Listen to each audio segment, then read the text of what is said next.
আমাদের ঈশ্বর সদাপ্রভু প্রতি যদি তোমাদের পূর্ণ বাধ্যতা থাকে, আজ আমি তার যে সব আদেশ তোমাদের বলছি তা যদি তোমরা যত্ন সহকারে পালন করো, তবে তিনি পৃথিবী অন্য সব জাতির উপর তোমাদের স্থান দেবে।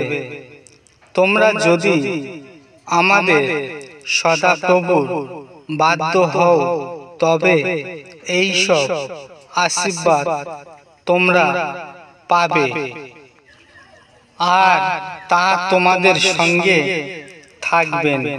তোমাদের বাসস্থান ও ক্ষেত খামারে সব কিছুতে আশীর্বাদ পাবে, যার ফলে তোমাদের পরিবারের অনেক সন্তান প্রতিদিনকার জীবনে তোমরা অনেক আশীর্বাদ পাবে। যারা শত্রু হয়ে তোমাদের বিরুদ্ধে দাঁড়াবে, সদাপ্রভু এমন করবে যাতে তারা তোমাদের কাছে নত হয়। তারা এক দিক দিয়ে তোমাদের আক্রমণ করতে এসে অন্য দিক দিয়ে পালিয়ে যাবে। তোমাদের গোলা ঘরের উপর সদাপ্রভু আশীর্বাদ থাকবে, এবং তোমরা যে কাজে হাত দেবে তাতেই তিনি আশীর্বাদ করবেন।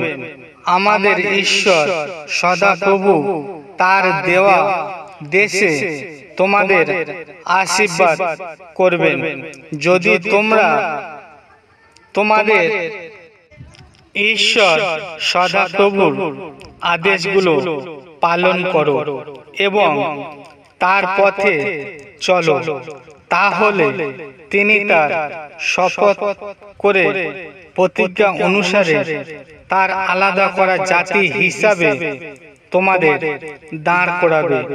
তখন পৃথিবী সমস্ত জাতি দেখতে পাবে যে সদাপ্রভুর নামে তোমাদের পরিচয়, আর তাতে তোমার ভয় করে চলবে।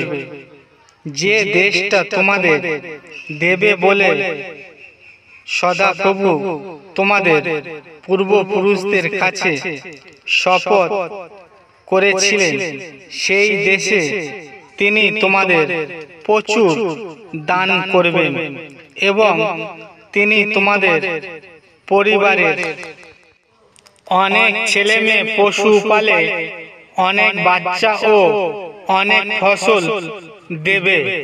তোমাদের দেশে সময় মতো বৃষ্টি দিয়ে তোমাদের সব কাজে আশীর্বাদ করবার জন্য সদাপ্রভু তার দানের ভাণ্ডার এবং আকাশ খুলে দেবে। তোমরা অনেক জাতিকে ঋণ দিতে পারবে, কিন্তু কারোর কাছ থেকে তোমাদের ঋণ হতে হবে না। সদাপ্রভু এমন করবে যাতে তোমরা সকলের মাথার ওপরে থাকবে, পায়ে তলায় নয়। তোমাদের ঈশ্বর সদাপ্রভু যেমন আদেশ আমি তোমাদের দিচ্ছি, তাতে যদি তোমরা কান দাও এবং যত্নের সঙ্গে তা পালন করো, তবে সব সময় তোমাদের স্থান থাকবে উপরে, নিচে নয়। আজ আমি তোমাদের যে সব আদেশ দিচ্ছি, তোমাদের পূর্বপুরুষদের সময় থেকে তোমরা আমার সময় নিয়ম কানুন থেকে সরে গেছো এবং তা পালন করনি। আমার কাছে ফিরে এসো, আমিও আবার তোমাদের কাছে ফিরে আসব। কিন্তু তোমরা বলছো, আমরা কেমন করে ফিরব? মানুষ কি ঈশ্বরের ঠকাবে? কিন্তু তোমরা তো আমাকে ঠকাচ্ছ। তবুও তোমরা বলছো, আমরা তোমাকে কি করে ঠকাচ্ছি? দশমাংশ ও দানের ব্যাপারে তোমরা আমাকে ঠকাচ্ছ। তোমরা অভিশাপে তলায় পড়ে আছো, তবুও তোমাদের গোটা জাতি আমাকে ঠকাচ্ছে। তোমরা তোমাদের সমস্ত দশমাংশ ভাণ্ডার ঘরে আনবে, যাতে আমার ঘরে খাবার থাকে। এই বিষয়ে তোমরা আমাকে পরীক্ষা করে দেখো। আমি সর্বক্ষমতার অধিকারী সদাপ্রভু আকাশের সব দরজা খুলে তোমাদের প্রয়োজনের অতিরিক্ত আশীর্বাদ ঢেলে দিই।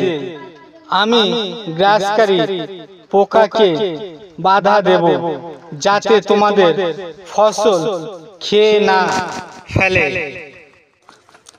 এছাড়া তোমাদের আঙুর খেতে লতার ফল ঝরে না পড়ে। তখন সমস্ত জাতি তোমাদের ধন্য বলবে, কারণ তোমাদের দেশটা হবে আনন্দদায়ক। আমি সর্বক্ষমতার অধিকারী সদাপ্রভু এই কথা বলছি। তোমরা যদি আমাকে ভালোবাসো, তবে আমার সমস্ত আদেশ পালন করবে। যারা আমাকে ভালোবাসে, আমিও তাদের ভালোবাসি। যারা মনে প্রাণে আমাকে খোঁজ করে, তারা আমাকে পায়। ধন সম্পদ আমার কাছ থেকে আসে, স্থায়ী সম্পদ ও মঙ্গল। যদি আমরা তার সব আদেশ পালন করে চলি, তবে আমরা নিশ্চয়ই বুঝতে পারব যে আমরা তাকে জানতে পেরেছি। যে বলে আমি তাকে জানি, অথচ তার আদেশ পালন করে না, সে মিথ্যাবাদী, তার মধ্যে সত্য নেই। কিন্তু যে তার বাক্য পালন করে, তার মধ্যে ঈশ্বরের ভালোবাসা সত্যি পূর্ণতা লাভ করেছে। যদি কেউ বলে সে তার মধ্যে আছে, তবে যেভাবে তিনি চলতেন সেইভাবে তারও চলা উচিত। এর দ্বারা আমরা জানতে পারি যে আমরা তার সাথে আমরা যুক্ত আছি। এই জন্য আমি তোমাদের বলছি, চাও তোমাদের দেওয়া হবে, খোঁজ করো পাবে, দরজায় ঘা দাও তোমাদের জন্য খোলা হবে। ঈশ্বরের সন্তানেরা সকলকে জয় যিশু।